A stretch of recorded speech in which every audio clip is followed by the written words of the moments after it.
안녕하십니까, 여러분들. 예, 어제는 제가 참 죄송했습니다. 시간을 너무 많이 써가지고. 오늘 사실은 분량이 더 많아요. 그런데 뭐 최선을 다해서 빠른 시간에 우리가 뭘 안 먹어야 되는 이유는 당연히 우리 몸에 해가 되지 않게 하기 위해서. 그렇죠? 먹는 거는 양날의 칼이에요. 하나는 먹음으로 우리가 어제 같은 경우는 먹음으로 그게 우리가 암도 치유되고 예방도 하고 그렇잖아요. 근데 오늘 지금 다룰 이 문제는 먹음으로 인해서 병이 초래가 된단 말이죠. 같은 음식이에요.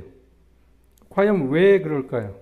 이제 그걸 여러분들이 한번 생각하면서 제 강의 속에서 어제 먹으라고 하는 그 음식과 오늘 먹지 말라고 하는 그 음식의 차이가 뭔지를 제가 제 입으로 얘기하지는 않지만 여러분들이 한번 찾아보십시오.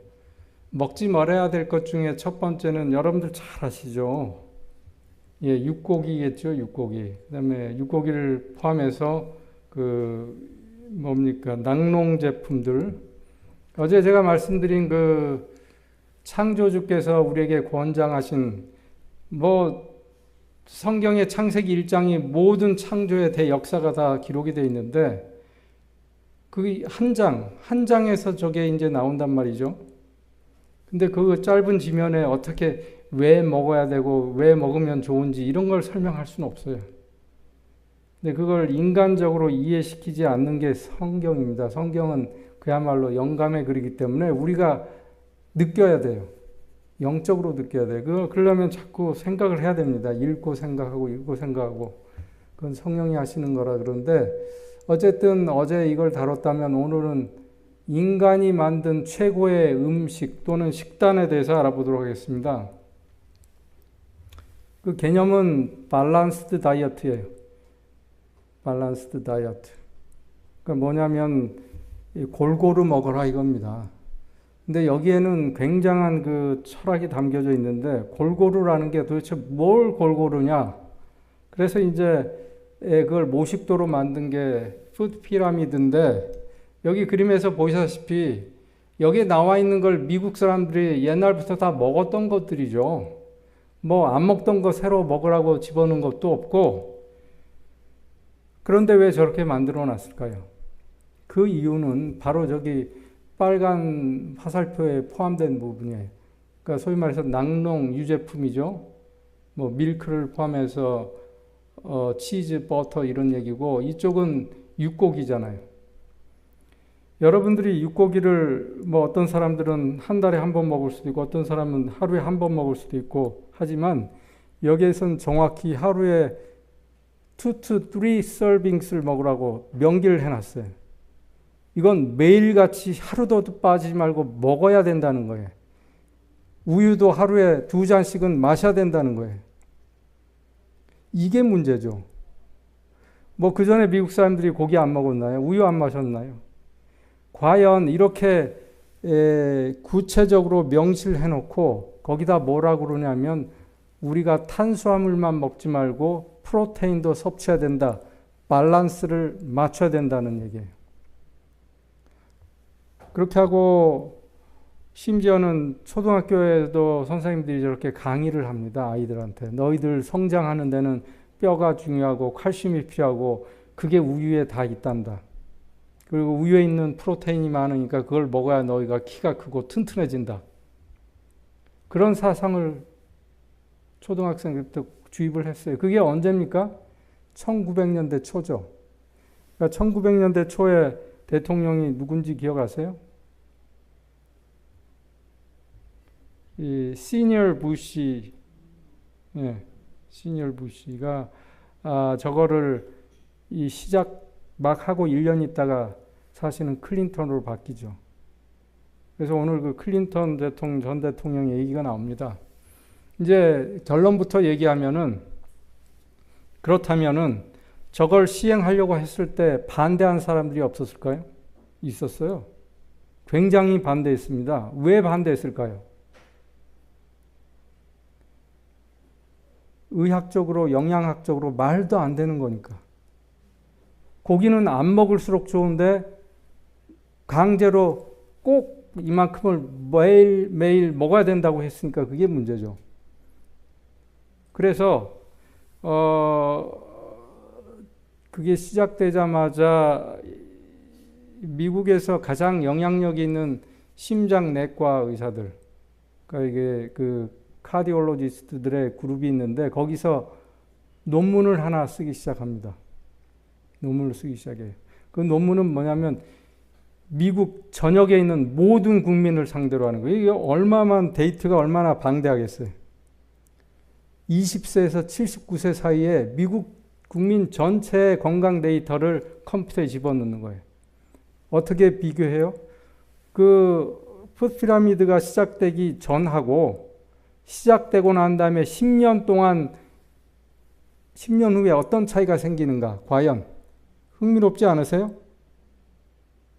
그랬을 때 건강 지표와 질병의 변화가 어떻게 달라지는가를 통계적으로 처리한 거예요. 이거는 뭐 누구의 주관이 아니라 정확히 나오는 얘기예요. 자, 이거 하나를 보면 기가 막힌 일입니다. 첫 번째 CHD라는 게 Coronary Heart Disease라고 그래가지고 관상동맥질, 심장마비예요. 심장마비 환자가 이렇게 가파르게 올랐어요. 10년 동안.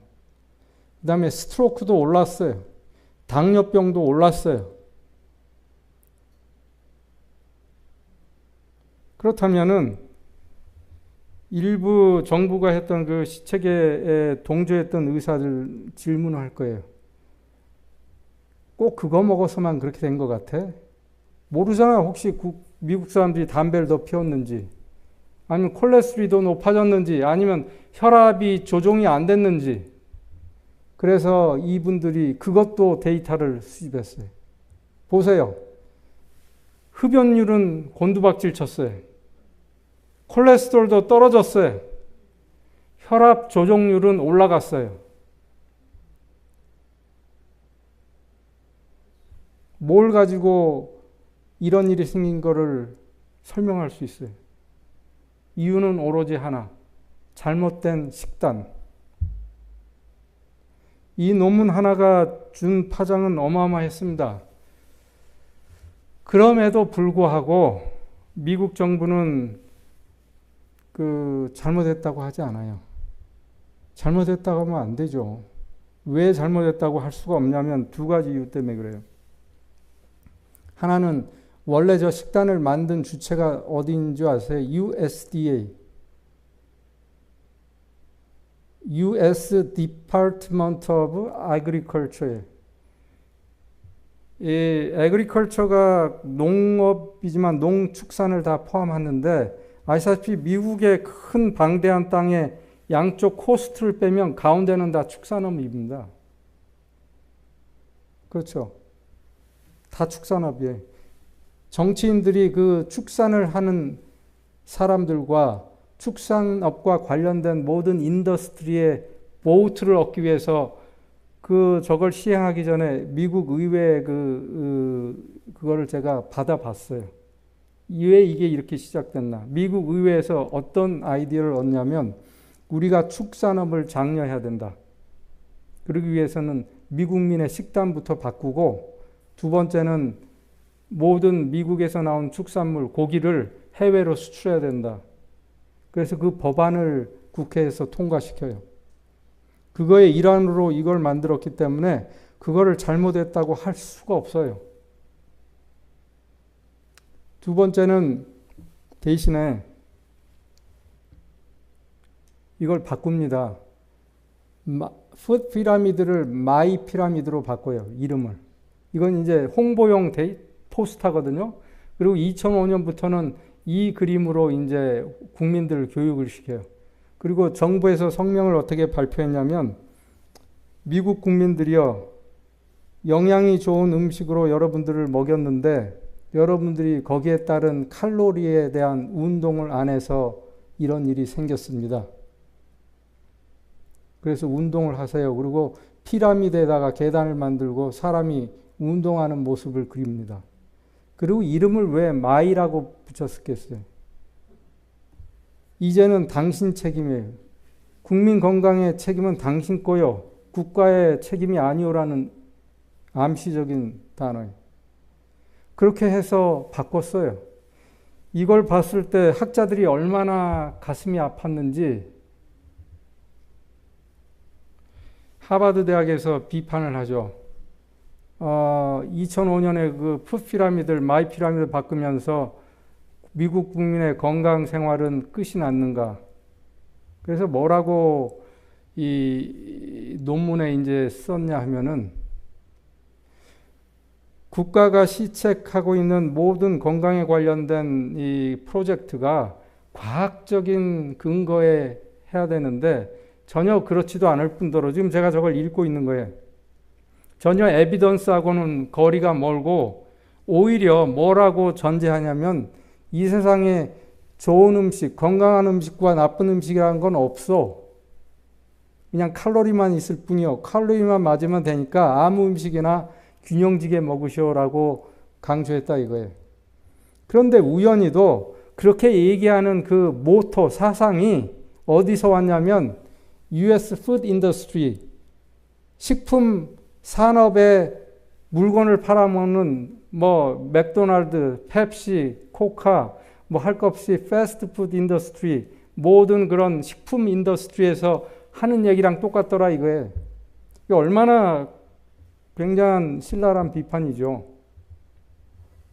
그래서 결국은 미국 정부가 다시 한번 저걸 바꿉니다. 포스터를. 저런 식으로 바꿨는데 학자들은 여전히 낙농품을 포기하지 않고 프로테인을 주식에 항상 끼워 넣었다는 거에 대해서 달라질 게 하나도 없는 거예요. 그냥 거기에 고기 그림 뭐 우유컵을 없앴을 뿐이지 문자적으로 다 똑같이 넣어놓은 거예요. My plate. 여전히 당신 식단은 당신이 알아서 이렇게 드시오. 책임도 당신 거요. 라고 하는 거예요. 아까 그 마이 피라미드에서 계단을 넣은 거 이후로요. 미국 국민들이 살기 위해서 뜁니다. 여러분들 그때 그 역사를 이렇게 돌아가서 보면 사회가 달라져요. 그래서 뉴욕의 센트럴 파크에 가면 사람들이 죽어라고 뛰는 거예요. 살기 위해서. 네. 그리고 그 다음부터는 죄책감을 느껴요. 아, 내가 먹으면 항상 뛰어야 되는 거예요. 이게 얼마나 잘못된 컨셉인 줄 아세요? 여러분들 마음에도 그런 게 있어요. 아, 오늘 내 과식했으니까 내일은 운동해야 되겠네. 빚졌네. 뭐 이런 뭔가 잘못된 개념. 이게 얼마나 잘못됐는지 제가 어느 날 차에 기름을 소위 만땅 채웠다고 칩시다. 그리고 제가 와이프한테 전화해. 아, 내 차에 만땅 채워서 내가 한 10분만 차 좀 몰다 들어갈게. 이게 말이 되는 얘기예요? 안 되죠. 웃기잖아요. 근데 우리는 우리 몸을 차보다 못하게 여기는 거예요, 지금. 예? 차보다도 못하게. 먹었으니까 운동해야 돼요. 한번 잘 생각해서 이거는 너무나 터무니없는, 그래서 마이 피라미드를 해서 국민들이 밖에서 뛰게 하고 그 다음부터 짐이 실내 체육관이 우죽순으로 상업화되고 생기기 시작하고 하면서 컨셉이 완전히 바뀌어요. 이제 건강생활하고는 거리가 멀어지는 게 되는 거예요. 제가 캘리포니아에 저희 아이들 공부하는데 이제 한번 방문을 했는데 일 끝나고 갔더니 공항에, LA 공항에 아마 제 생각엔 11시 넘어서 내린 것 같아요. 물론 아이가 마중 나와서 이제 차 몰고 로마린다를 향해 가는데, 야, 미국이 그렇게 큰 나라라는 걸 밤에 보고 알았어요. 밤에. 밤 12시에 가는데 공항에서부터 로마린다 갈 때까지 불이 꺼진 데가 없어요. 상상이 되시죠? 불이 꺼진 자리가 없어요. 다 이어져요, 불로.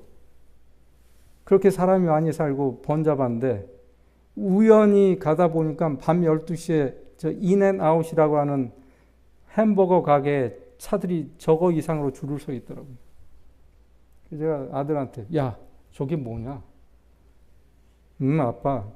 경기가 나빠지면 사람들이 가성비를 따져서 그나마 맥도날드보다는 야채가 더 많이 들어가고 야채가 싱싱하고 그래서 저길 간다 이거예요. 예. 저런 푸드 인더스트리에서 주장하는 게 그거예요. 탄수화물은 건강에 적이에요. 그것 때문에 당뇨도 온다고 그러고 그것 때문에 온갖 질병이 온다고 해요. 그래서 결국은 단백질로 건강을 유지해야 된다고 강조하는, 그거는 그 푸드 피라미드에서부터 시작된 거예요, 오리진이. 그리고는 칼로리만 맞으면은 건강한 음식으로 돼 있어요.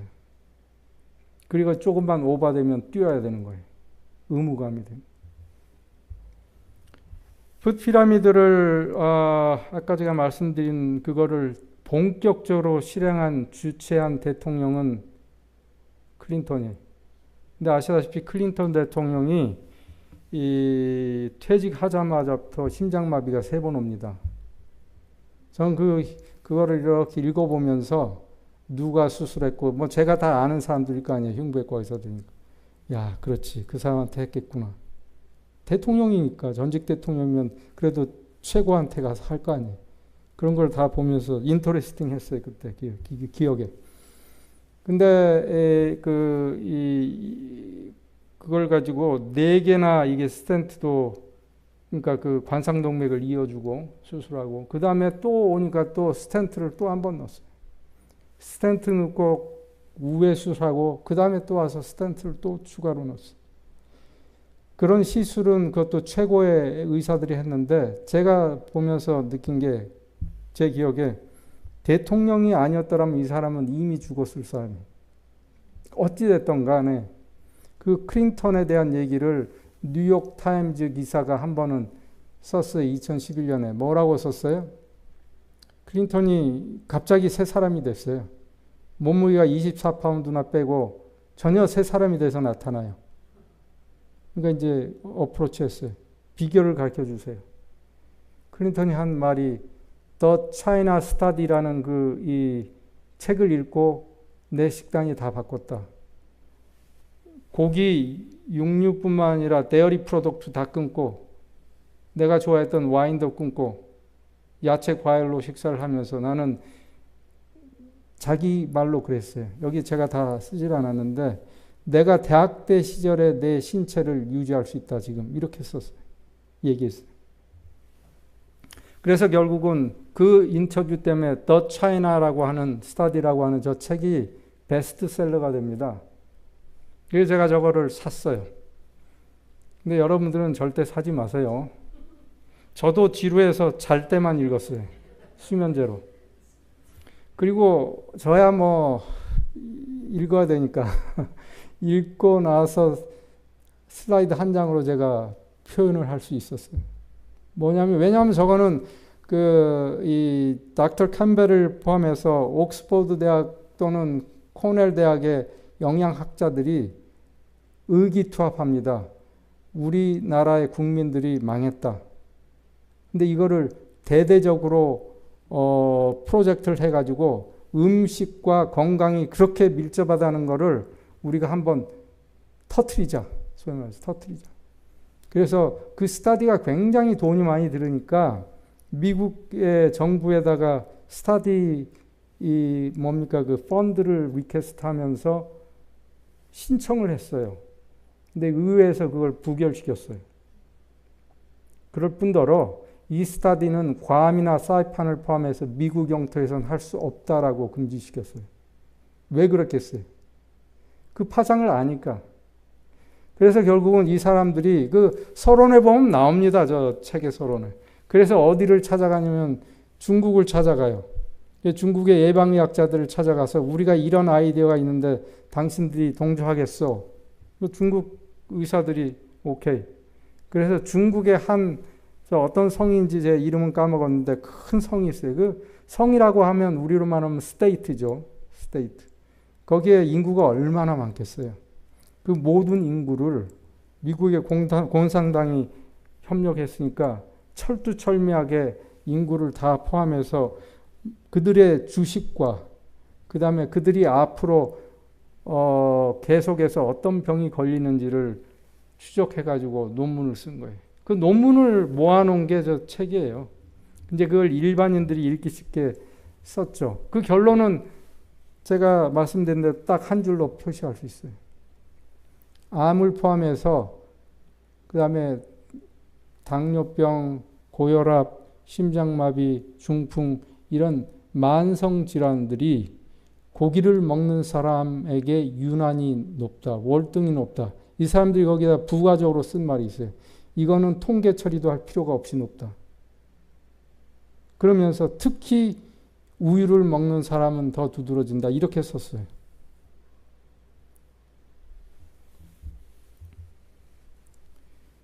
이 사진은 언제냐면 그 지미 카터 그 전 대통령 장례식에 나온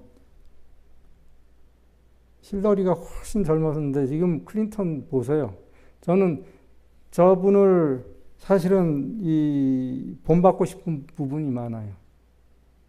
왜냐하면 결단력, 추진력, 대통령으로서도 그랬고 뭐 자기 관리도 그렇고 그러니까 그런 위기에서도 다 벗어나고 경제도 많이 부흥시켰죠. 그때 미국이. 어쨌든 여러 면에서 본받을 게 많은 자기 관리. 여러분들도 그걸 한번 좀 생각을 해보세요. 나는 뭐 할 수 없을까? 나도 할 수 있습니다. 나도 그렇게 할 수 있습니다. 엊그저께 얘기했듯이 우리 컵에 물이 얼마나 차인지 우리는 볼 수가 없어요. 어떤 사람이 오늘 밤에 응급실에 가지 말라는 법도 없잖아요. 그러니까 항상 그런 걸 따지지 말고 내 생각을 순간 바꿔야 됩니다. 내가 이대로 살 수는 없다. 이대로 살 수는 없다. 이 논문은 어제도 말씀드린 그 안식교인들을 상대로 쓴 다른 논문이에요. 다른 논문인데 안식교인들이 고기 먹는 분도 있고 고기와 야채를 같이 먹는 분도 있고 순수 비간들도 있잖아요. 그 그룹들을 조사해서 봤더니 고기나 그 프로세스드 미트를 먹는 사람들은 분명히 비만하고 몸무게가 먹는 순간부터 증가하는 게 두드러지게 보이고 당뇨병 발생이 높더라. 그렇다면은 과연 왜 고기가 건강에 나쁘냐? 이걸 이제 여러분들이 아셔요. 지금은 서론이고 다 여러분들도 아시는 고기가 몸에 안 좋다 얘기인데 그럼 왜 나쁜가? 이걸 제가 4줄로 요약을 했어요. 첫 번째는 그 육류에 포함된 지방, 동물성 지방이라고 그러죠. 이 동물성 지방이 그 요리를 하면은 녹아요, 불에. 지지직 녹아요. 그래가지고 고기에 스며들고 그게 이제 맛을 만들어주죠. 그 기름 없는 고기는 맛 없어요. 못 먹어요. 그래서 이제 그거를 맛있게 먹어요. 그러면 이제 그게 체온에 들어가서 흡수되고 난 다음에 체온이 37도인데 7도에 오래 유지되면 그게 이제 굳기 시작해요. 굳기 시작해요. 그게 이제 문제인 거예요. 그게. 근데 만약에 진짜로 그렇다면은 이건 심각한 거예요. 누구도 살 수 없어요. 금방 순간적으로 고기 먹자마자 5분 뒤에 다 중풍이 오고 심장마비가 와야 돼요. 왜 그러지 않을까요? 그런데. 그러니까 우리는 계속 고기를 먹죠. 그 이유를 제가 좀 이따 설명드리고 두 번째는 이 단백질 얘기인데 동맥경화 이 첫날 제가 보여드린 것처럼 뭔가 우리가 좋지 않은 생활 습관을 유지할 때는 저런 식으로 아주 서서히 나빠져서 결국은 가랑비에 옷 젖듯이 병이 걸리고 난 다음에야 이제 알 수가 있다 그랬는데 피 속에 그게 굳기 시작하면 바로 즉시 대식세포가 잡아먹습니다. 저희 그냥 비디오로 만든 건데 보시면 대식세포들이 그 콜레스테롤 잡아먹고 자기가 죽어요. 저는 이걸 또 보면서 그런 의문을 해요. 왜 하나님이 대식세포가 죽게 하셨을까? 먹고 잘 살면 더 좋지 않겠어요? 근데 왜 하필 죽어야 돼요? 우리 생명은 희생이라는 기전이 없으면 우리는 한순간도 살 수 없어요. 한순간 내 몸에서 무슨 세포들이 계속 죽어가니까 나는 생명을 유지해요. 제가 고기를 먹었어요. 거기에서 나온 지방이 피 속에서 엉킨 게 돌아다니면 순간적으로 다 막힐 텐데 피 속에 있는 모든 걸 쟤네들이 다 처리해 주니까 살고 있어요. 그리고 걔네들은 계속 죽어요. 그러면 혈관 속에서 죽은 세포는 어디로 가겠어요? 혈관에서 나올 수가 없잖아요. 혈관은 클로즈드 서킷이잖아요. 클로즈드 서킷이에요.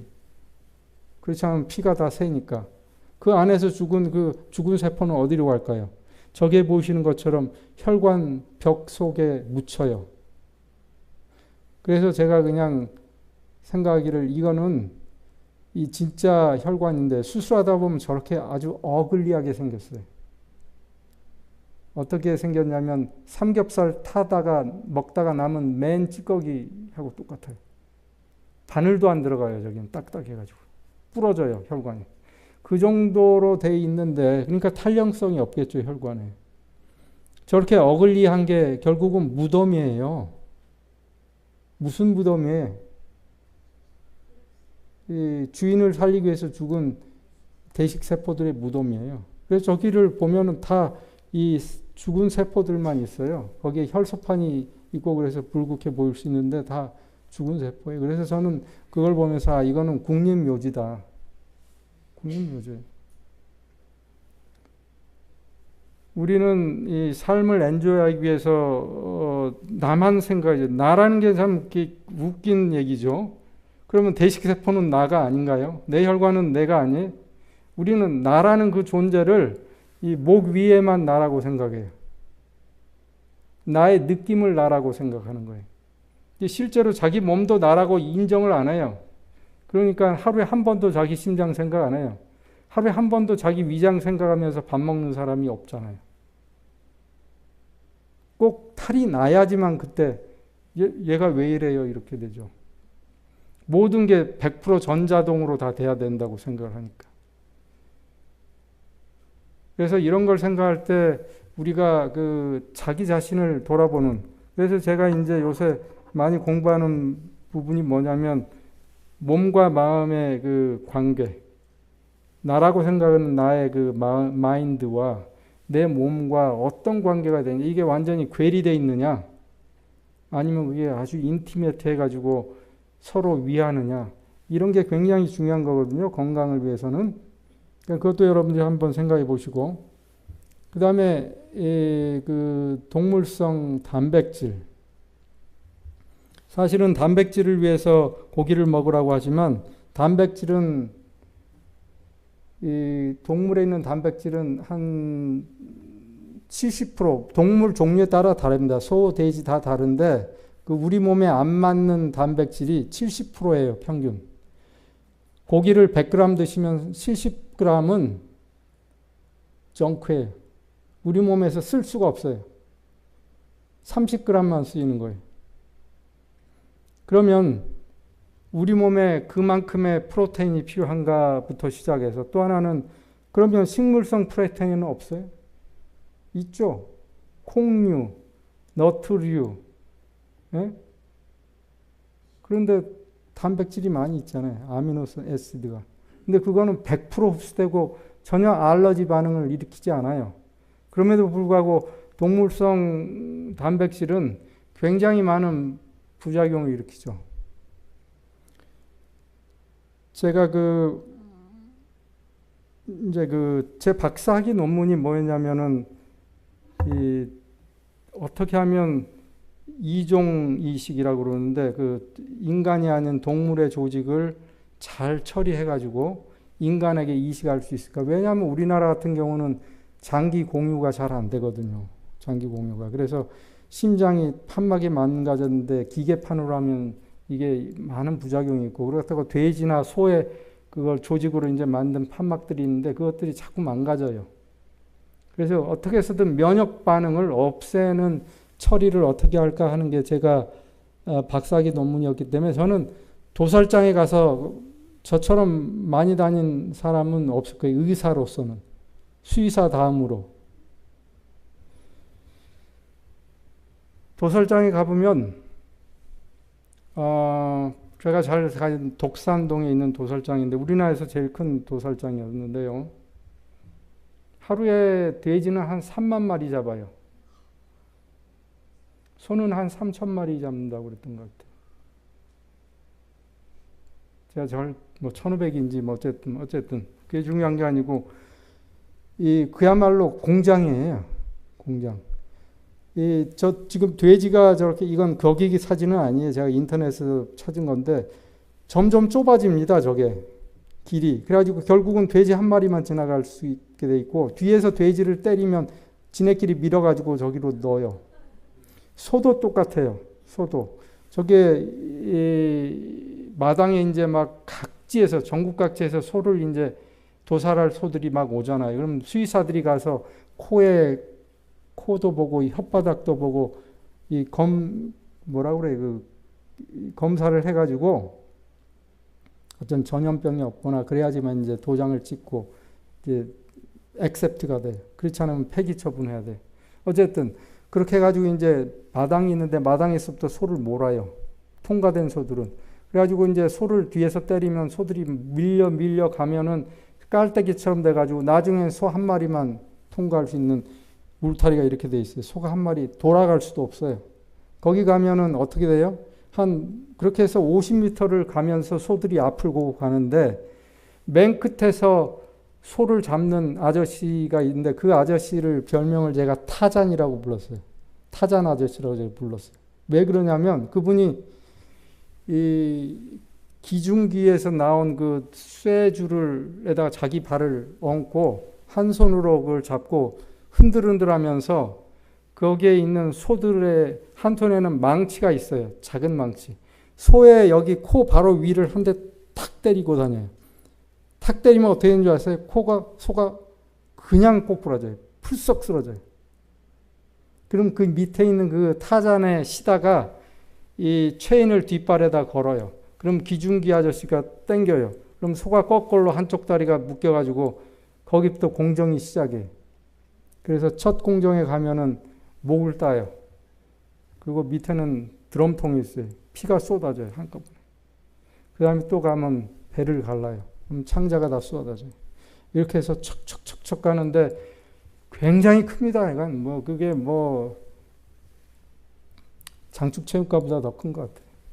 거기를 한 바퀴를 다 돌면서 나오면은 각 부위별로 다 잘라져서 탁탁탁탁 해서 나오면 거기에 이제 차들이 대기하고 있다가 경매해가지고 이제 다 실려나가요. 한쪽에 경매하는. 여기서 여기까지 가는데 불과 그때 기억으로 굉장히 짧았어요. 이건 굉장히 짧았어요. 자동화되어 있으니까. 어쨌든 그때 제가 보고 그러니까 충격받은 게 있어요. 뭐냐면 소가요, 거기에 들어서면서 자기 앞에 가는 한 50m 앞에 있는 소들이 이렇게 죽는 걸 보거든요. 이 소들이 울어요. 우는데 슬퍼서 우는 소들 목소리 압니다. 제가 시골에 살아서. 하면서 우는 소리가 있어요. 근데 소리가 안 나요. 소리가 안 나고 대신 눈물만 흘리는데 그 눈물이 제가 표현하자면 주먹만한 눈물이에요. 그게 마른 땅에 툭툭 떨어지면요, 툭툭 소리가 나요. 거기에는 그 눈물 한 방울 떨어진 게 주먹만하게 이렇게 돼요. 그러면서 가요. 한 발 한 발. 그래서 저는 그때 그런 생각이 들었어요. 저 소들이 왜 저렇게 울까? 근데 왜 울음을 울지 않고 눈물만 흘리고 가나? 제 느낌에는 소들도 참 내 인생 비참하다. 내가 왜 하필 소로 태어나가지고 실컷 부려먹임을 당하고 이제는 이렇게 도살당하나. 그래서 슬퍼서 운다고 저는 생각했어요. 왜냐하면 고통이나 이 공포에서 우는 울음소리를 안 내니까. 이해가 되시죠? 이 틱나탄 스님이라고 이 유명한 강연가입니다. 이 스님이 쓴 책에 Anger 또는 화라는 책이 있어요. 제가 그걸 찾아봐서 읽었어요. 저 책을 사서 읽었는데 무슨 얘기냐면 결론은 그래요. 화라는 거는 에너지다. 에너지는 돌고 돈다. 에너지는요, 모양이 바뀌어요.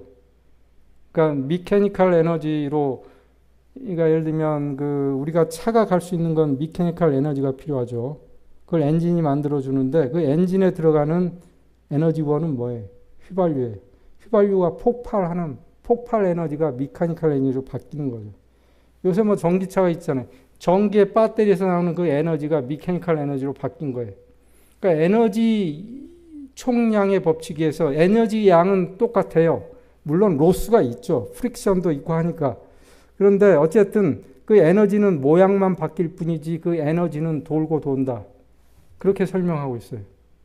그러면서 이제 거기에 나오는 말 중에 제가 기억하기에는 아버지가 이제 그 술을 마시고 들어와요. 그러냐 엄마를 때려요. 그러면 엄마는 한 거 할 수가 없어요. 그 아버지의 화를 엄마한테 간 거예요. 그러면 엄마는 이제 기회만 되면 아이를 잡아요. 너 공부 이따위로 할 거야? 그러고 이제 막 밀어붙여요. 그러면 애는 누구한테 대들어요? 동생이 있으면 동생을 때리는데 동생도 없고 그러면 학교 가서 친구를 때려요. 근데 친구도 때릴 만큼 힘이 없는 애들은 어떻게 되는 줄 아세요? 우울증에 빠져요. 그렇게 돈다는 거예요, 에너지가. 그래서 제가 저걸 읽고 나서 굉장히 배웠어요. 아, 나도 집에서 말씨도 곱게 해야 되겠고, 그리고 그 책에서 마지막으로 한 말이 그 에너지는 언젠간 돌아서 당신한테 간다 이거거든요. 그래서 제가 우스갯소리로 요새 와이프한테, 와이프가 이제 갱년기가 지나면서부터 목소리가 커지더라고요. 그리고 이 남자는 여성화되고 여성은 남성화된다고 그러잖아요. 그러면서 억세지면서 큰 소리를 내기 시작하네. 그래서 내가 와이프한테 그래 옛날에 아마 내가 화냈던 게 아마 지금 돌고 이제 오네. 앞으로 몇 년 더 올지 참고 기다릴게. 맞습니다.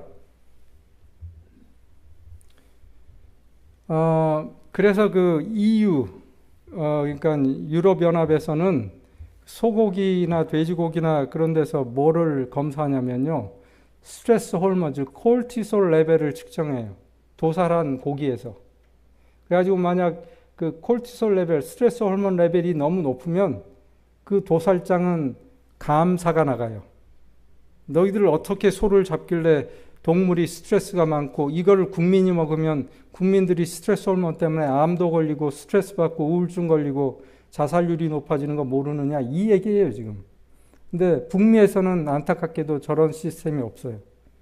그래서 여기 이 논문에서도 보시면 이 도살하는 날 아침에 이미 소들이 귀신같이 알아요. 자기 죽으러 가는 날인 줄 알아요. 그거 모르세요? 시골에서 옛날에 그 동물 잡을 때 이미 알아요, 동물들. 그날 자기 잡히는 날인지. 스트레스 호르몬이 어느 정도 올라간대요. 그리고 이제 뭐 차를 갖다 대고 뭐 이렇게 이 고삐를 메고 예를 들면 그런 준비 과정에서 스트레스 호르몬이 약간 올라가지만 이미 많이 올라갔기 때문에 그 정도로 차이가 나지는 않는데 이제 트럭에다 싣고 도살장까지 가는 그 길에서 어마어마하게 올라가요. 예? 그래서 EU에서는 이 도살장으로 운반하는 그 차의 시설을 철저하게 규제해요. 아시겠어요? 너무 흔들려도 안 되고 너무 더워도 안 되고 그러면 에어컨 시설 해야 돼요. 그러니까 물도 줘야 되고 충분히 이 스트레스를 최대한 줄이고 도살하는 걸로 이제 규제를 하는 그 규제 법안이요. 굉장히 까다로워요. PDF를 제가 읽다가 아이고 이거 내가 왜 읽어 이걸 이렇게 생각이 들어요. 너무 많아요. 어쨌든 그만큼 동물에서 오는 스트레스 호르몬은 대단한 겁니다. 그래서 사람들이 특히 노인분들이 고기 드시지 마세요. 그럼 손 박사님 고기 먹으면 얼마나 힘이 나고 우리가 건강을 느끼는데 그러세요. 한번 드셔보세요. 제 속으로 내가 먹은 고기가 당신이 드신 고기보다 아마 한 10배는 많을 겁니다. 속으로 그러고 많은데 그게 바로 스트레스 호르몬이에요. 여러분들 운전하다가 화나면 갑자기 잠이 번쩍 깨면서 힘이 나잖아요. 그 힘. 스트레스 호르몬이 주는 힘. 그 힘은 굉장히 나쁜 에너지예요. 틱나탄 스님이 얘기했듯이 그 에너지는 인생을 망치고 몸을 망치는 에너지예요. 그 에너지를 우리는 돈 주고 사 먹어요. 그리고 힘난다고 그래요. 힘나는 게 왜 난다고 그래요? 거기에는 비타민 B12도 많고 프로테인도 있고 거기에 있는 P는 혈색소가 있어가지고 철분도 있고 그러니 얼마나 우리 몸에 좋아. 그래서 힘이 나는 거야. 어마어마한 착각이죠. 비과학적인 얘기. 제가 여기에 우리 재림교인도 아닌 분도 계시지만 제가 하고 있는 그 건강 강의의 많은 베이스, 옛날 이상구 박사가 하신 그 강의의 베이스는 이 화이트시 쓴 그 건강에 관한 기별에서 많이 기인이 되는데 저는 이걸 보고 다시 한번 이 화이트시 보통 사람이 아니구나. 그리고 그가 쓴 글이 절대로 그냥 개인적인 지식으로 나온 말이 아니라는 걸 알았어요. 이거 보세요. 이 도살장 가는 길에 관한 글이에요. 도살장 가는 길에 동물이 어떻게 실려가고 어떻게 죽고 어떻게 느끼는지를 묘사한 글이에요. 제가 이걸 보고 깜짝 놀랐어요. 마지막 줄. 그러니까 도살당하는 소나 돼지들은 고통 중에 있는 그들의 동료들에게, 즉 바로 앞에서 죽어가는 동료들에게 동정과 친절을 나타낸다. 그래서 소리내지 않고 울었던 그 주먹만한 울음은 동료가 불쌍해서 운 눈물이었어요. 분명히 그렇게 이제 알아요. 동물이 우리가 알고 있는 오감 외에 육감이 있다는 건 여러분들 잘 아시죠? 응? 제가 옛날에 읽었던 책 중에 엘든 테일러라는 사람이 쓴 What Does It Mean? 그러니까 그게 내 인생에서 무슨 의미가 있어? 이런 책이에요. 근데 이 사람이 자기가 경험한 얘기예요. 말을 키우는데 마구간이 있는데 거기에 방이 나눠져 있대요. 근데 자기가 키우던 말 중에 하나가 병에 걸렸던가 나이가 들었건가 이제 그날 밤에 죽는 거예요. 그래서 다른 말이 스트레스 받을까봐 맨 끝에 방에 빈 데다가 놓고 자기가 밤을 새웁니다. 그 말하고. 죽어가는 말을 눕혀놓고 자기가 옆에서 앉혀서 쓰다듬으면서 같이 밤을 새워요. 그 말이요. 마지막 숨을 거두는 순간 마구간 전체가 울음바다가 돼요. 이 말은 조용히 숨을 거뒀어요. 비명 지르면서 죽은 게 아니에요. 그럼에도 불구하고 멀리 떨어진 다른 말들이 마지막 숨을 거두는 순간 울어 제끼는 거예요. 막. 그래서 그 얘기를 쓴 거예요. 그래서 저는 분명히 그 소들이 죽을 때 우는 울음은 앞에 죽어가는 동료들을 위한 눈물이었다고 저는 믿어요. 이렇게도 그 고기 맛있게 더 맛있게 먹읍시다. 그렇기 때문에 그런 그 스트레스 호르몬을 우리가 먹으면 어떻게 되겠는가? 긴장감이 높아지고 불안감이 오고 우울증이 생기고 화가 나고 적대감이 생기고 피로도가 증가해요. 피로도가 왜 증가하는 줄 아세요? 카페인이나 스트레스 호르몬이 들어가서 우리를 자극해가지고 확 높아지고 그게 떨어지게 되면 갑자기 콜랩스 되는 거예요. 그때 피로를 느껴요. 그러면 또 먹어야죠. 커피 또 한 잔 더 해야 돼.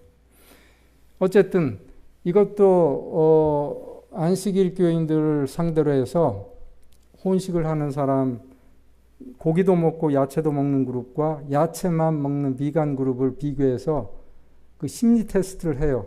전문 심리 상담사가. 그래서 그들의 긴장감, 우울감, 이런 그 긴장도, 분노도 이런 걸 다 측정해가지고 비교한 거예요. 물론 카운셀러가 이 사람이 고기 먹는지 하는지 그런 건 알 수가 없어요. 그런 다음에 데이터를 매치해 보니까 혼식, 즉 고기를 먹는 그룹에서는 저런 네거티브한 감정이 의미 있게 높게 나왔다. 그럼에도 불구하고 어제 제가 말씀드린 얘기예요. 그럼에도 불구하고 하나님은 창조주는 우리에게 이런 거를 먹어라라고 하는 플랜트 베이스드 다이어트를 권장하심에도 불구하고 고기 먹는 사람을 위해서 저렇게 많은 이 배려를 해놓으셨어요. 소화기관 중에 가장 대표적인 큰 위장, 전체가 오로지 단백질, 고기를 녹이고 분해하는 데만 쓰여요. 그러면 이제 내일이겠죠? 어떻게 먹는가가 내일일 거죠, 아마? 우리가 어떻게 먹느냐 할 때 씹어 먹어야 될 이유가 거기에 있는 거예요. 위장한테 미루지 마세요. 위장에서는 씹지 않아요. 내가 씹어야 돼요. 위장에는 이빨이 없어요. 그러니까 우리는 위장에 들어가면 위장이 산에서 녹인다고 하지만 그렇지 않아요. 산에서 녹는 건 고기밖에 없어요. 그걸 제가 어떻게 하냐면 그 대학교 때 해부학을 하죠. 해부학. 근데 해부학을 하면 카데바라고 하는데 그 시신을 놓고 한 조가 6명 내지 8명이 이렇게 둘러서서 이제 시신을 해부하는 걸 하는데 쫙 있습니다. 뭐 이방보다 좀 더 큰데 그냥 카데바가 이렇게 군데군데 놓여 있죠. 그리고 이제 학생들이 다 둘러싸서 그냥 하루 종일 아침부터 그냥 이 시신을 파헤치면서 배우는데 제 옆조가 젊은 남자인데 죽었어요. 근데 이제 위장을 해부할 때 보니까 그 안에 그 사람이 먹은 음식이 그대로 다 있어요. 위장 안에 들어가면 녹는 거 아니에요. 오로지 내가 씹는 걸로 해결이 돼야 돼요. 그걸 안 될 때 위장에 병이 생기는 거예요. 어쨌든 이제 그 고기 얘기를 하고 제가 지금 말은 안 했지만 여러분들은 강한 인상을 받을 거예요. 제가 저분이 지금 고기는 절대 먹지 말라고 하는 얘기겠구나. 그렇죠. 그렇다면은 저는 어떨까요? 저는 제 얘기를 잠깐만 서론으로 하겠습니다. 왜냐하면 이거를 잘못 오해하면 이 건강의 법칙 또는 건강의 원칙이 율법처럼 될 수가 있어요. 근데 이거는 굉장히 델리키트해서 제가 이거 슬라이드 한 장 준비하는데 한 몇 시간을 소모해요. 어떤 말을 어떻게 전달해 드려야 될까? 제가 레이던트 할 때 저희 그 흉배과는 돈이 많습니다. 왜냐하면 제약회사에서 그냥 돈을 막 갖다 줘요, 다발로. 근데 그 의국장이라고 하는 4년차 레이던트가 그 돈을 다 관리해요. 그러니 20몇 살 된 30도 채 안 된 나이에 그렇게 큰 거금을 만지는데 그것도 교수가 탓이 않아요. 그건 교수들이 오히려 눈치를 보죠. 의국장이 교수님 학회 가시는데 여비로 좀 쓰시죠. 그럼 고맙네. 그렇지. 야, 이 자식아 돈 좀 가져와 이러지 않아요. 교수들은 교수들이 의국장이라는 건 그래서 과장 밑으로 높아요. 파워가 있어요. 특히 외과계에서. 흉배과 의국장은 목에 힘주고 다닙니다. 그리고 그 주변에 있는 식당 아주머니들이 명절 때마다 찾아오고 선물 보내고. 왜 그러냐면 저희 흉배과가 사람은 많지 않은데 엄청 먹어대거든요. 그 동네에서 최고의 고깃집을 다녀요. 저희가 가면 얼굴이 도장에 뭐 사인할 필요 없어요. 가면은 제일 좋은 걸로 가져와요. 그거에서 비유 틀리면 그 집 망해요, 진짜. 그러니까는 흉배과가 가는 집이다 그러면 다른 과들도 다 따라와요. 쟤네들 가는 데는 최고의 식당이야, 이렇게 되는 거죠. 그러니까 고기를 매일 먹고 살았어요. 매일 먹었어요, 진짜. 그래서 저는 고기 맛을 알아요. 고기에 대해서 도사예요. 그러고 났더니 제가 이제 교수가 된 다음에 해외 학회를 1년에 2번씩 나가는데 가기 전에 맨 먼저 하는 게 뭔지 아세요? 그 도시에 제일 맛있는 스테이크 하우스를 검색을 해요. 그리고 그 집에 예약을 하고 가고요. 예약을 안 해도 기필코 가요. 한 번은 시카고에서 학회가 있었는데 시카고에 스테이크 하우스라는 유명한 식당이 있습니다. 아주 유명해. 근데 저는 그때는 예약을 안 했는데 갔어요. 그냥 혼자 단체에서 빠져가지고 난 그걸 먹어야 되니까. 갔더니 웨이터가 저를 보더니 예약했네. 안 했다고. 그러더니 한 번 쳐다보더니 자리가 없대. 그래서 제가 물었어요. 궁금해서 그러는데 안다고 여기 유명하니까 얼마 전에 예약해야 됩니까? 그랬더니 한 3개월에서 1개월, 재수 좋으면 1개월, 시간대에 따라서 요일에 따라 다르지만 1개월에서 3개월 전에 해야 된대. 알았다고. 그런데 안 나가고 있었어요, 제가. 그러니까 얘가 보니까 물어보고는 말도 없이 안 나가거든요. 그러니까 이 매니저가 왔어요. 그래서 무슨 문제가 있냐. 그래서 그게 아니라 사실은 내가 한국에서 당신네 고기 맛 보려고 왔다. 근데 예약을 안 했다고 자리가 없다고 그런다. 근데 그 매니저가 한 5초 생각하더니 따라오래요. 저를 자기 사무실로 데려갔어요. 자기 사무실에 앉혀놓고 주문을 매니저가 받아갔어요. 전 그런 사람이었어요. 제가 캐나다에 이민 와서 공부를 다시 시작하고 건강 강의를 하면서 고기를 끊어야만 한다는 생각을 왜 안 했겠어요? 여러분들 그런 고기 맛을 아는 사람이 고기 끊기가 쉽겠어요? 그래서 제가 이 강의 듣는 분들의 이 머리를 바꿔야 되는데, 소위 말해서 정신 개조를 해야 되는데 그래야지 습관이 바뀌지. 제가 아무리 습관 바꾸세요 얘기한다고 하나도 안 바뀌어요. 그래서 제가 공부한 게 있습니다. 따로 행동과학, behavioral science, 또는 심리학, 뭐 철학, 막 이런 책들을 이제 공부한 거예요.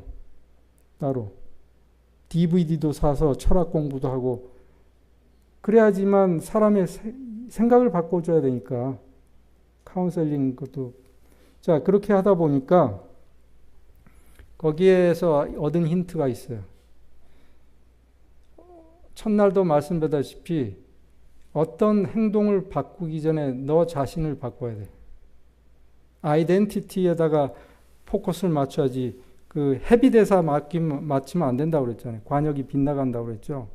아이덴티티 정중앙 골드 스팟에다가 맞춰야 되는. 내가 변해야 되는 거예요.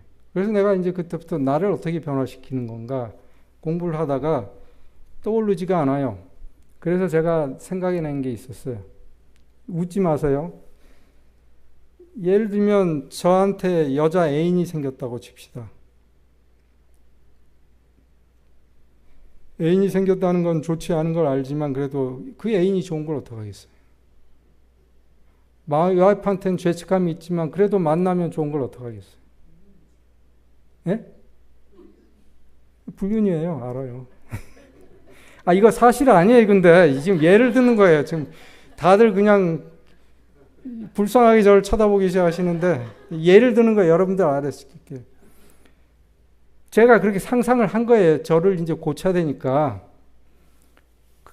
그렇다면 그 애인을 어떻게 버릴 수가 있을까 생각을 했더니 제가 와이프를 사랑하면은 버릴 수가 있겠더라고요. 제가 와이프를 사랑하지 않는 이상 그 애인을 찰 수 없어요. 그 애인이 떠날 저를 차기 전까지. 아시겠어요? 역으로 제가 고기를 찰려면 고기가 아닌 야채를 사랑해야 돼요. 야채를 사랑하지 않는 사람이 고기 끊으라고 하면요. 뭐 먹고 사냐고 당장 대들어요. 저한테. 환자들. 맞는 얘기예요. 그 말이 맞죠. 한심하죠. 고기 끊고 뭘 먹고 살라는 얘기야. 여러분들이 야채 좋다는 얘기는 어제 들으셨잖아요. 그 야채를 진짜 사랑하시게 되면 고기는요. 꼴도 보기 싫어집니다. 이건 제 경험이에요. 제가 그 생각을 바꾸기 시작했어요. 그 아이디어를 착안해가지고. 그래가지고 야채를 이제 먹기 시작하는데 와이프는 요리를 하려고 그래. 저는 제발 요리하지만 난 그냥 날 야채로 줘. 그래서 저는 날 야채로 먹어요. 그리고 섞지도 않아요. 샐러드 그러면 섞잖아요. 거기에 뭐 피망도 들어가고 시금치도 들어가고 뭐 로메인도 들어가고 여러 가지 들어가죠. 난 그러지 말고 따로 줘. 그건 이상하거든요. 싫어해요. 와이프는. 자기 요리를 무시한다 이거예요. 난 그게 아니고 이 맛을 느껴야 돼. 그래서 저는 로메인 한 입을 먹으면서 곰곰이 생각하면서 먹어요. 며칠을. 그러면요. 여러분들 로메인에 있는 어떤 향을 여러분들이 발견하게 돼요. 거기다가 드레싱하고 뭐하고 이 상추에다가 된장 싸서 먹으면 상추 맛 몰라요. 된장 맛만 나니까. 그런 식으로 제가 이제 제 입맛을 드리는 거예요. 아시겠죠? 그렇게 했더니 한 6개월이 되니까 어느 날 갑자기 저 옆집에서 일요일 날 날이 좋으니까 봄에 바베큐를 하는데, 그러면 제가 고개 너머로 야 오늘 맛있는 거 하네 그러면 이따 놀러와 이렇게 돼야 되는 판인데 꼴도 보기 싫은 거예요. 냄새가 싫어졌어요. 갑자기 제가 놀랬어요. 내가 왜 이래 이거. 체했나? 내가 왜 저 냄새가 싫어진 거야? 그리고 나서부터 6개월 이내에 저희 집에 있던 고기는 다 없어지고 이제는 그 다음부터 고기를 산 적이 없어요. 그게 한 10년 넘어요. 그러면 고기 안 먹느냐? 먹습니다, 지금도. 어느 의사가 저를 초대했어요. 그래서 이 의사가 신이 났어요. 자기가 스테이크를 잘 굽는데. 그래가지고 스테이크를 지극정성으로 준비했어요. 먹을 게 그거밖에 없어요. 샐러드 조금 하고.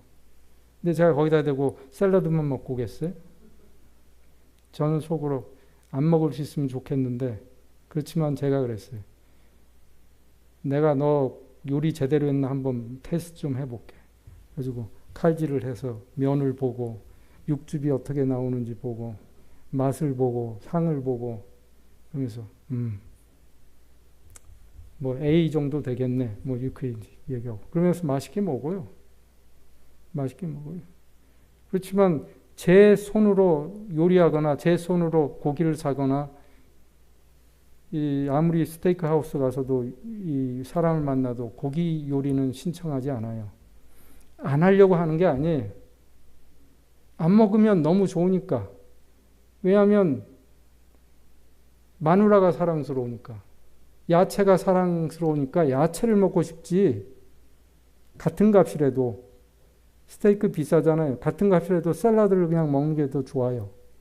그런 마음이 머릿속에 콱 박혀서 지금은 저는 고기 먹고 안 먹는 데서 100% 자유예요. 작년에 한국을 10월 달에 나갔는데 대학 졸업하고 40년 만에 처음 만나는 대학 때 절친인 친구를 만나게 됐어요.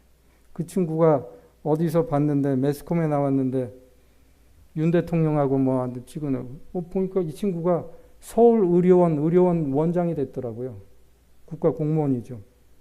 그래서 연락을 했어요. 야, 너 요새 잘 나가는구나. 그랬더니 영상이야? 그래. 나 이번에 가는데 한번 만나자. 그래서 찾아오래. 자기 원장실로. 찾아갔어. 그랬더니 기사를 대동하고 자기가 오늘 저녁 맛있는 걸 사겠대. 돼지고기집, 그 동네에서 제일 맛있다는 돼지고기집으로 갔어. 저는 그 친구 만나러 갈 때 무슨 생각하면서 간 줄 알아요? 40년의 얘기를 그 밥 먹으면서 해야 될 거 아니에요. 나를 어떻게 소개할까부터가 이제 걱정인 거예요.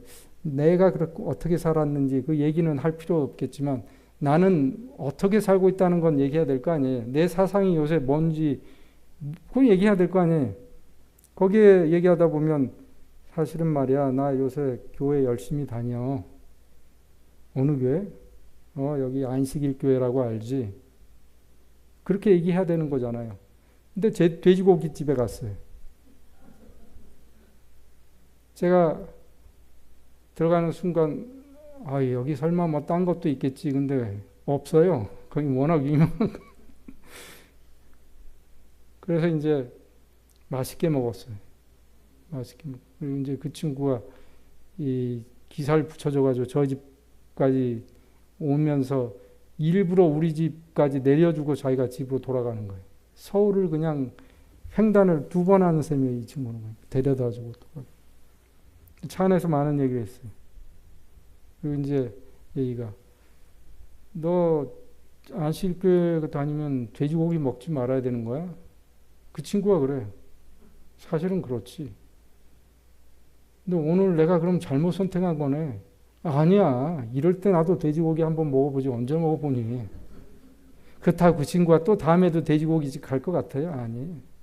말이 아다르고 어다르라고 사실은 그래. 가지 말았으면 좋았는데 이게 말이 되는 얘기예요. 무슨 얘기인지 아시겠죠? 저는 어떻게 해서든 그 친구에게 제가 어떻게 살고 있고, 야, 너도 한번 기회 되면 교회 가봐라고 그날 밤에 여기까지 진도가 나가면 좋겠는데, 서로 밀린 얘기하느라고 거기까지는 안 나갔지만, 최소한 저란 사람이 그렇게 옹색한 율법주의자거나 바리새인이거나 그건 아니라는 것만은 확실히 인상을 심어줬을 거예요. 그러니까 다음엔 더 쉽게 만날 수 있을 거예요. 그렇죠? 고기를 먹고 안 먹고는 중요하지 않습니다, 여러분들. 왜냐하면 하나님이 고기 잘 소화시키는 위장도 만들어 주셨어요. 그게 중요한 게 아니고 내가 과연 무엇을 위해서 고기를 안 먹는가? 내가 과연 무엇을 위해서 고기를 먹는가? 그게 더 중요한 거예요. 그러려면 초월해져야 돼요. 초월해야 돼요. 다시 여자 얘기로 돌아가겠어요. 제가 와이프가 사랑스러워지면요, 아무리 미스 코리아가 지나가도 눈에 안 보여요. 근데 와이프가 싫을 때는 어디 젊은 여자만 가면 상상력이 발동할 수 있어요. 그렇죠? 그런 것처럼 근본이 중요한 거지 그걸 하고 안 하는 거는 중요하지 않아요. 생각이 중요한 거예요. 그래서 성경에도 생각만 해도 가능한 거다 뭐 이렇게까지 표현하잖아요. 어쨌든 성경의 시편에 보면 복 있는 사람은 뭐 시냇가의 나무처럼 여호와의 율법을 즐거워한다. 그래서 그 율법을 주야로 묵상한다. 이 성경절 읽고 여러분들 이해하시는 분. 죄송합니다, 목사님. 제가 지금 신학 강의하는 건 아니에요. 설교도 아니에요. 이제 이거 우리가 건강 생활을 습관을 바꾸기 위해서는 이런 마음가짐이 있지 않고는 참 힘들어요. 심지어는 여호와의 율법, 건강 법칙도 율법이라고 치자고요. 그 율법이 무슨 율법이에요?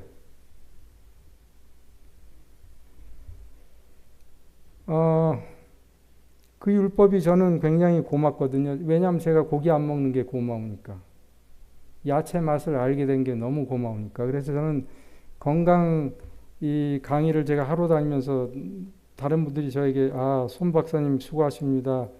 많은 일을 하시네요. 하지만 저는 제가 하는 일이 저를 살리고 있는 거예요, 지금. 그렇지 않았으면 저 아마 대통 한 번 당했을 거예요. 뭐가 당했어도. 왜냐하면 한국에서 잘 나갈 때, 근데 뭐 해외 잘 나가는 거라고 그랬잖아요, 그게. 고기 먹으러 잘 나가고 할 때, 제가 삼성 화재에서 그때 하는 교원 그 보험이 아주 좋은 게 나왔어요. 그걸 들었어요. 그랬더니 삼성의료원에 가서 신체 검사를 하래요. 하루 휴가 내고 가서 했어요. 그리고 리젝트 당했어요. 저 보험 리젝트 당했던 사람이. 그때 제 허리 둘레가 꽤 됐고 고혈압이 시작되고 있었고 당뇨 전 당뇨였고 뭐 철저하게 찾아가지고 이거 3개가 있으면 안 됩니다. 리젝트. 저 충격 먹었어요. 흉부외과 의사가 리젝트 당했다는 게 그것도 젊은 나이. 그랬던 제가 건강 강의 좀 한답시고 사람이 달라졌잖아요, 제가. 그러니 얼마나 고마워요. 그리고 그 뉴스타트라는 그런 이 가이드라인이 얼마나 고맙겠어요. 저를 살렸잖아요, 어떻게 보면. 그거를 제가 이를 악물고 하면서 아이고 하기 싫은데 또 해야 되네. 이렇게 되면요. 마음에 갈등만 생기고 불안해져요. 나는 이렇게 해야 되겠는데 나는 그렇게 못하고 이거밖에 못하면 괴리가 크면 클수록 불안감이 생기는 걸로 심리학에서는 돼 있죠. 또 그런 사람들이 남을 지적해요. 심포도의 비유처럼 남을 지적해요. 내가 못하고 가까스로 하면은 그걸 이제 그거 봐라 나는 이 정도 했는데 너는 왜 그거 못하니 그렇게 되는 거예요. 그러니까 제가 잘나서가 아니라 제가 그런 경험을 하고 난 뒤에 이렇게 보니까 고기를 먹는 사람이나 안 먹는 사람이나 심지어는 고기 먹는 사람들을 하나님이 더 사랑하신다는 걸 알기 때문에 제가 할 말이 없어요. 거기다 대고. 저는 더 사랑해야 돼요. 그럼 하물며 거기다 대고 그 공의의 잣대를 거기다 대요? 아니에요. 사람들은 좋아하는 사람에게 사랑을 표현하고 나쁜 사람에게 공의의 잣대를 갖다 대는 게 인간의 법이지만 하나님의 법은 달라요. 죄인에게 사랑을 적용하고 길 잃은 양 한 마리에게 사랑을 적용하고 길을 잃지 않고 잘 있는 99마리에게는 질서를 요구하고 목자는 떠나요. 아시겠죠?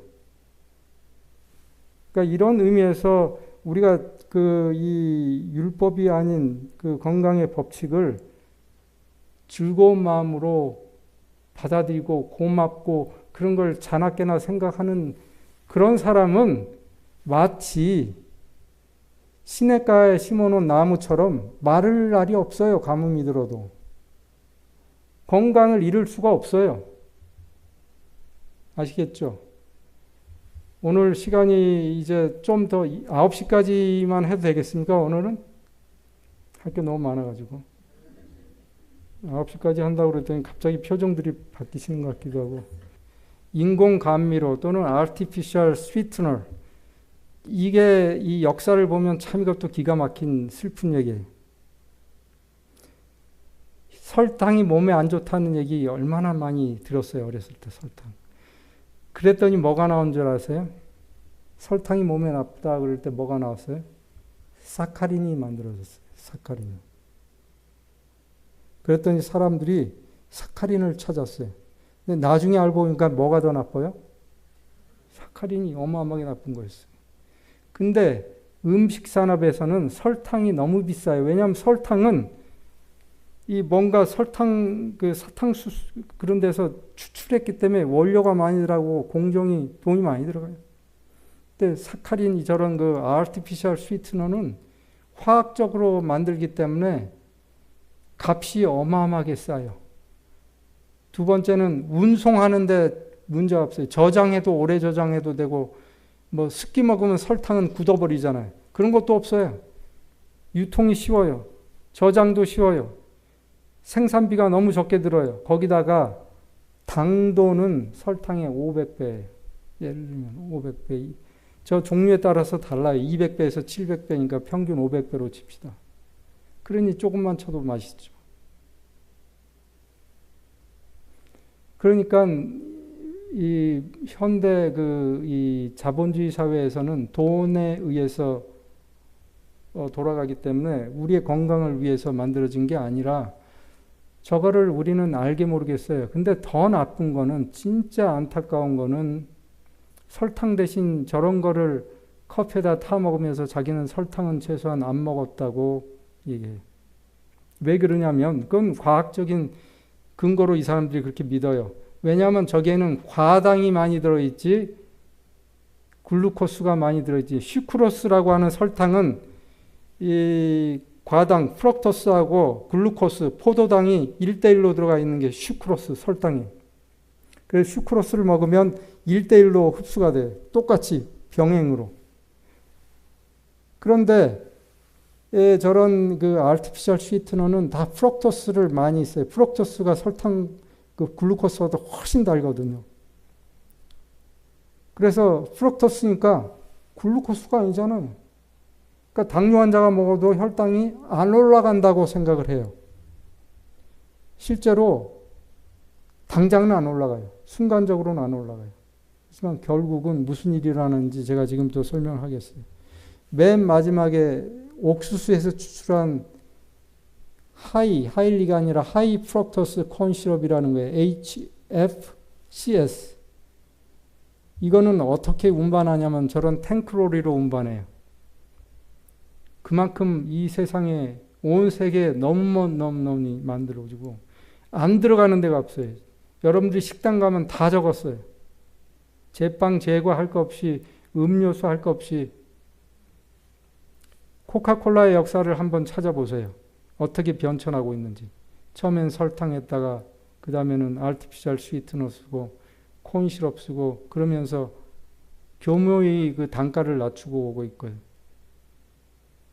그래서 코카콜라의 매니아 그룹이 있습니다. 제가 공부하다 보면 별걸 자꾸 이렇게 빠지게 되는데 그 매니아 중에서는 저 콘 시럽이 들어간 코카콜라 맛이 변했다고 해가지고 자기끼리 모여서 코카콜라의 옛날판, 그게 이제 멕시코에서 만든 건 옛날 스위트너를 써요. 설탕을. 그러니까 그걸 공동 구매해서 그걸 마셔요.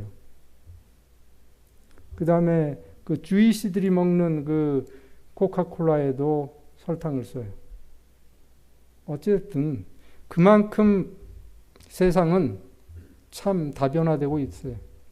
그래서 이제부터 그 빠른 속도로 좀 보여드릴 텐데, 이거는 최신 2025년 논문이에요. 이 세계 신경학회지에서 나온 논문인데, artificial sweetener를 쓰면은 결국은 치매로 간다. 한 말로 얘기하면 이거예요. 이거의 그 배경을 제가 찾아보면 기가 막혀요. 펑셔널 MRI를 찍고 하면은 그 artificial sweetener들이 어디 가서 뇌를 자극하는지 그게 다 나와요. 왜 그러면은 치매가 오는가? 왜 알츠하이머 디지가 오는가? 이거를 이제 분자생물학적으로 보면은, 예를 들면 아스팔탐이라고 하는 게 요새 이제 코카콜라의 주 단맛으로 들어가는 거예요. 아스팔탐. 제로 칼로리 코카콜라에. 제로 칼로리. 왜냐하면 아스팔탐은 우리 몸에 흡수가 안 돼요. 입에서만 단맛을 느끼게 하고 흡수가 안 되니까 얼마나 좋아요. 아이디어라죠. 당뇨 환자들이 그걸 보는 순간 쾌재를 부르죠.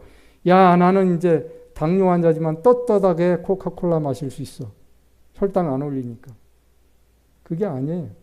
어쨌든 저 아스팔탐이 우리 몸에 들어가면 당뇨 환자들이 특히 저걸 먹을 때 어떤 일이 냐면, 우리 몸에 있는 인슐린, 당뇨 환자들은 인슐린이 수치가 높습니다. 낮은 게 아니라 높아요. 일을 못하니까 췌장이 자꾸 만들어내요. 인슐린이 너무 높아요. 자, 그러면 말기가 되기 전까지는, 그러면 그 인슐린하고 아스팔탐이 만나가지고 어떤 응고체를 만들고, 그게 아밀로이드를 뇌에서 형성해요. 아밀로이드 얘기 들으셨어요?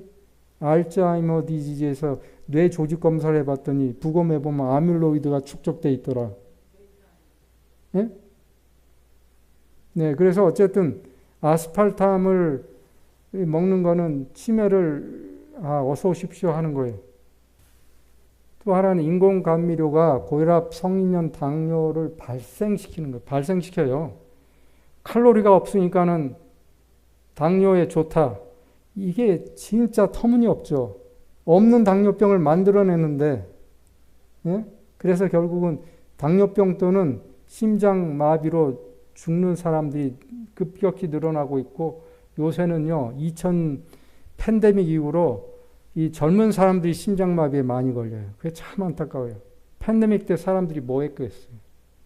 집에 앉아있고, 집에 앉아있으면 뭐 하게 돼요? TV 보고, TV 보면 뭐 하게 돼요? 팝콘 먹고, 팝콘 먹으면 뭘 마셔야 돼요? 콜라 마셔야죠. 이거는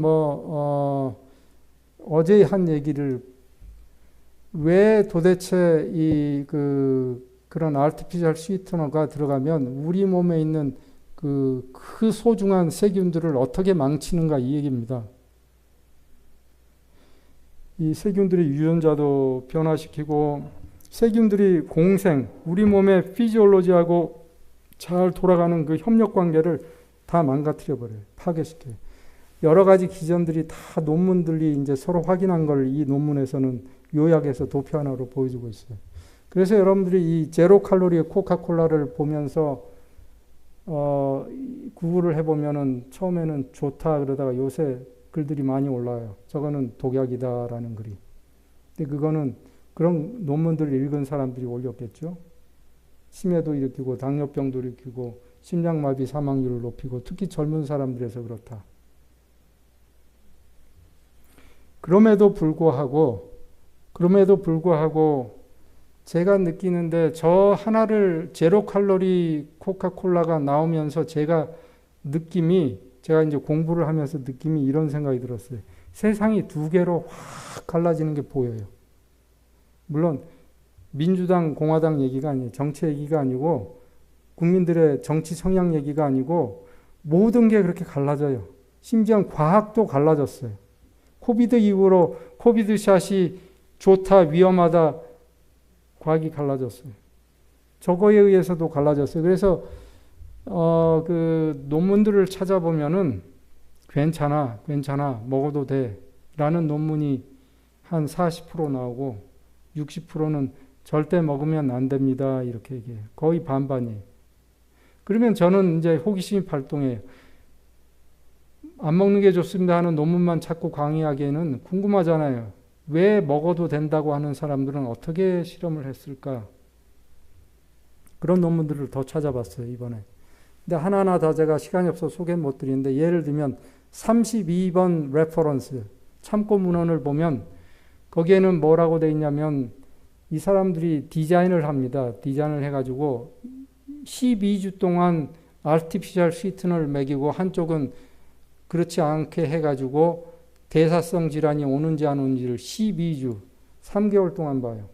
여러분들 당뇨가 3개월 만에 생기는 줄 아세요?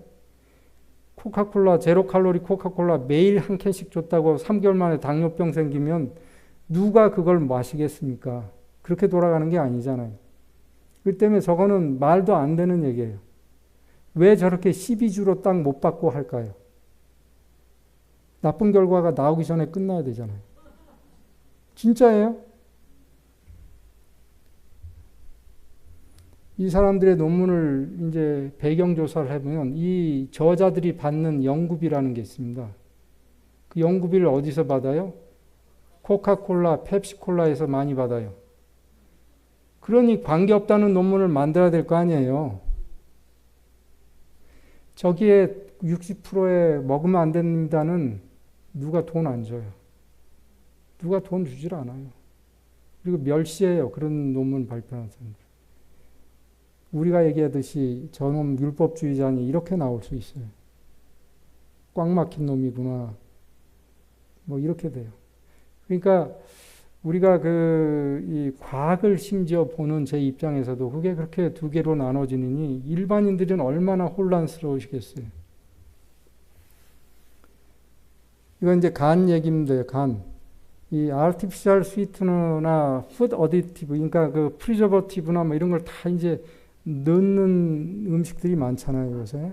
그런 음식들을 processed food 또는 ultra processed food이라고 그러는데, 그게 우리 장에 들어가가지고 장에 있는 그 세균들, 그다음에 장벽을 저렇게 이상하게 교란시키고, 그러므로 인해 어떤 일이 일어나는가, 결국은 대사 이상 지방 간 질환이라는 단어가 생겼어요. 처음에는 비알코올성 간 경화라는 말이 붙었어요. 제가 레이던트 할 때 이 캐나다 밴쿠버에서 커다란 학회가 하나 있었는데, 거기에 학회 주제가 비알코올성 간 경화를 우리가 어떻게 패밀리 닥터들이 대처해야 되는가. 거기에서 주요 원인 1번이 artificial sweetener 또는 하이 프럭터스 콘 시럽이에요. 이런 게 우리가 정부가 규제 안 해요. 규제하는 법안도 없어요. 뉴트리션 팩트라고 하는 그 테이블이 나오잖아요. 소듐 몇 프로, 뭐 콜레스테롤 몇 프로, 이게 함량, 거기에 저런 거는 표기 안 해도 돼요. 식당에서요, 마음대로 넣어도 돼요. 맛만 좋고 손님만 많이 오면 되니까. 그렇게 됐을 때 어떻게 되냐면 장내 세균이 다 나빠져요. 균이 다 나쁜 균으로 바뀌고. 그러면서 이제 우리가 먹는 데서 중성지방, free fatty acid라고 하는 게 생겨가지고 그게 피 속으로 들어가고 그게 이제 간으로 들어가서 결국 간이 그걸 해독을 해야 되는데 너무 많아지니까 간 자체가 거기에 침몰을 해요. 그래서 그게 지방간이 돼요. 이 전자현미로 보면 간세포안에 이제 L이라고 하는 게 리피드인데 저렇게 드롭레트 그냥 이렇게 세포 안에 뻥뻥뻥뻥 뚫려요. 그러니까 패티 애시드가 박혀가지고 간이 그리고 죽어요. 죽는다는 얘기는 미토콘드리아가 일을 못하게 돼요. 그래서 간세포가 죽는데 그러면 죽는 그 세포는 처리해야 될 거 아니에요. 거기다 놔두면 안 되죠. 그럼 뭐가 동원이 되면 대식세포가 동원돼서 그걸 잡아먹고 자기가 죽어요. 아까 보셨죠? 대식세포는 잡아먹고, 그러니까 농계인가요? 농계, 일본 외장하고 같이 죽는 그런 식이죠. 그래서 결국은 죽으면 거기서 염증 반응이 더 생겨요. 그래서 결국은 강경화로 가는 거예요. 그래서 artificial sweetener, ultra processed food 이런 게 아주 젊은 사람들 얘기입니다. 이건 젊은 사람들에서도 심지어 그러니까 우리 자녀들이 나가기가 하면 스포츠 음료에다가 에너지 드링크에다가 에너지 바에다가 자 저런 거 공부하면서 1년에 한 서너 번 골프 치러 나가면 모임에 있어서 나가면 꼭 동료들이 뭐 하나씩 싸우는데 에너지 바들을 가져와서 주는 거예요. 그러면 고맙습니다 하고 받아가지고 이 포켓에 넣어놓은 게 보면 1년 뒤에 이렇게 몇 개씩 나오더라고요. 다 버리죠. 전 그런 걸 먹을 수가 없어요. 뭐가 프로세스드 푸드냐 제가 그거 배경 설명하면서 이제 마감을 해야 되겠는데 7분 남았죠.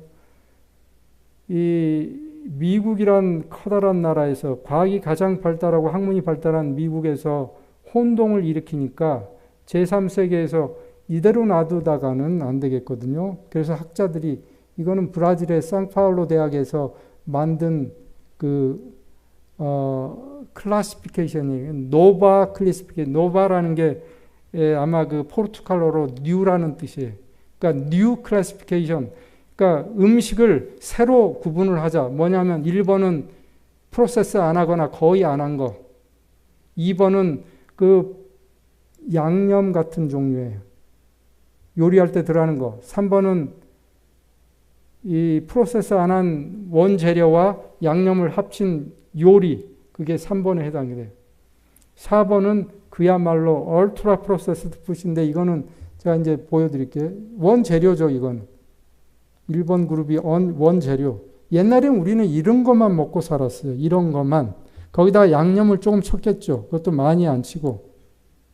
기껏 해봤자 뭐 쳐요. 우리는 고춧가루, 간장, 소금 조금. 이 정도잖아요. 이거 프로세싱 한 게 저런 것들 아니겠어요?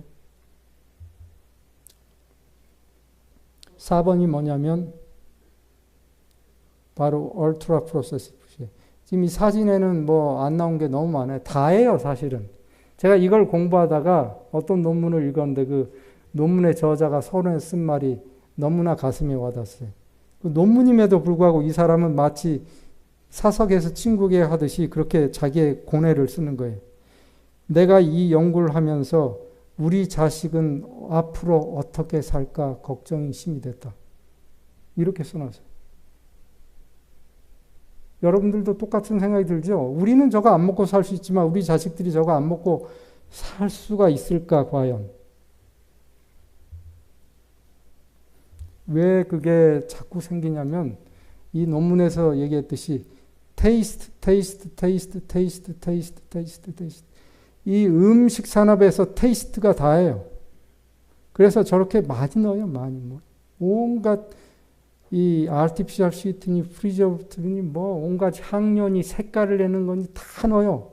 그러다가 그런 것들이 보면은 엘리멘트가 이상하게 변해 있고 그게 우리 몸에 들어오면은 이런 나쁜 반응을 일으키고 결국은요 사람이 빨리 늙어요. frailty 노인이 먹으면 빨리 꼬꾸라지는 거고요. frailty 젊은 사람이 먹으면 빨리 늙음이 가속화돼요.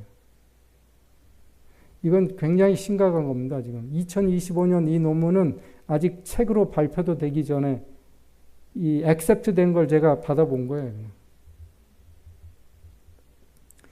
그래서 결국은 초가공식품을 먹는 섭취량, 그러니까 자기가 먹는 총 칼로리의 몇 퍼센트를 먹느냐에 따라서 사망률이 비례해서 증가하는데 영국입니다. 영국에서 나온 논문을 보니까 요새 그 10대, 20세들의 그 나라의 영국에서의 이 칼로리가 이 초가공식품, 울트라 프로세스 푸드로 그 사람들이 젊은이들이 50%를 섭취한대요. 그러니 이 사람들이 어떻게 살겠어요, 앞으로? 커다란 문제죠. 그래서 이제 제가 마치려고 하는데요. 여러분들 이 강의를 듣고 무슨 생각이 드셨어요? 제가 강의를 준비하면서 아까 그 저자가 쓴 서론에 나온 말처럼 우리 뭐 먹고 사나 이 생각이에요. 우리 자녀뿐만 아니라 나부터 뭐 먹고 살아야 되나. 근데 이거저거 다 빼고 나면 먹을 게 없을까요? 아니요. 여전히 남아있어요. 옛날에 있던 음식이 없어진 거 하나도 없어요. 옛날에 배추가 지금은 사라지지 않았어요. 로메인이 사라지지 않았고 콩 종류도 하나도 멸종되지 않았어요. 단 우리가 그런 거를 무시하기 때문에 눈에 보이지 않을 뿐이에요. 그래서 과연 우리가 어디까지 이거를 따라야 될 것인가? 이거 마지막 이제 결론이에요. 여러분들의 생각을 제가 정리해 드리는데 도움이 되도록 이제 말씀을 드리는데, 이렇게 다 제하고 진짜 스님처럼 먹고 살아야 되냐? 절식 먹어야 되냐? 선식? 예? 그래야 돼요? 순수 비간으로 가고 요리도 하지 말아야 돼요? 그건 아니에요. 그건 아니에요. 하지만 하나님은 우리에게 왜 이거를 바라시냐면, 네가 뭐 먹든 상관없어. 걱정 마. 니넨 다 어차피 죽어. 나만 제대로 믿고 영생 얻으면 되지. 세상에서 오래 살려고 하지 마. 이렇게 말씀하시지도 않아요. 너희가 세상에 살아도 건강하고 행복하게 살길 바란다. 이거 아니에요. 그거 분명히 맞죠. 그렇잖아요, 목사님. 우리가 여기가 홈은 아니지만 그래도 살 동안에 그게 하나님이 바라시는 거예요. 제가 이 말씀만 드릴게요. 제가 의대를 합격했습니다. 그날은 잊을 수가 없겠죠. 의대를 합격했어요. 그 합격 전화를 아버지가 받고는 거의 1m를 뛰더라고요. 전 천장에 머리가 닿는 줄 알았어요. 그렇게 좋아하시더라고요. 저는 왜 좋아하시지? 제가 벙쪘어요. 아버지가 하도 좋아하셔서. 그리고 나서 아버지는 한 달 동안 동료들한테 축하 메시지 받느라고 그냥 입이 항상 이렇게 걸려서 다녔어요.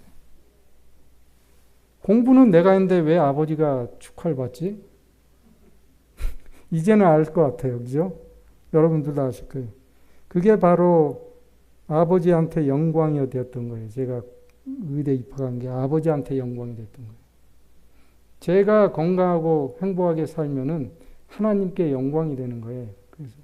그래서 하나님은 그렇게 얘기하시죠. 너희가 먹고 마시는 걸 다 하나님의 영광을 위해서 하라라고 얘기하는데, 그게 바로 그런 거예요. 그분이 좋아하시니까. 그렇다고 해서 하나님이 네가 내 기쁨 줘가 안 돼? 괘씸한 놈. 그거는 절대 아니에요. 그러니까 이거는 순수히 여러분들의 마음에서 우러나와서 해야지, 아이고 저 강의 들으니까 이거 먹으면 절대 안 되겠네. 치매 온대. 간경화 온대. 암 걸린대. 여러분들 그렇게 살지 마세요. 우리 한 세상 살다 다 죽어요. 아무리 잘나도 100살이 끝이에요. 더 중요한 거는 생각이 어떻게 변해서 어떻게 당당하게 살고 자기 스스로 자기를 만족하면서 살나, 이겁니다. 그래서 성경에 보면은 내가 거룩하니 너희도 거룩하라. 이게 레이기의 총 주제 아니에요. 왜 그렇게 이것 먹지 말고 저것 먹지 말고 뭐는 삼가하고 뭐는 어떡하고, 그런 거 보면 막 율법 같죠. 그냥 갑자기 숨이 콱콱 막히잖아요. 아니에요. 너무 자상하게 그냥 가르쳐 주시는 건데, 총 주제는 뭐예요? 내가 거룩하니까 너희도 거룩하라. 거룩하라는 게 뭐예요? 구별되는 거예요. 세상이 온통 저렇게 돼가는데, 그래서 나는 거기서 헤어나올 수가 없을 것 같아. 이제 도대체 이거 뭘 먹고 살아요? 그런데도 불구하고 하나님은 우리에게 네가 세상에서 그냥 구별되길 바라시는 거예요.